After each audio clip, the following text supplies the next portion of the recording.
சிவ பஞ்சாட்சர தத்துவமே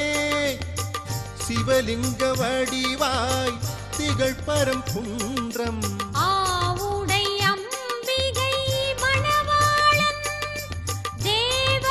தேவதேவனாம் பரங்கிநாதன் முருகப் பெருமான் தவம் புரிந்து முதல் படை வீடாய் தான் பெற்ற தலமாம் சம்பந்த தமிழால் பரங்கிரியை நம் பந்தமாக்கி அருள் பெறுவோமே. சிவாய நம ஓம் சிவாய நம ஓம் நம சிவாய சிவ சிவாய நம ஓம் சிவாய நம ஓம் சிவாய நம ஓம் நம சிவாய சிவ சிவாய நம ஓம்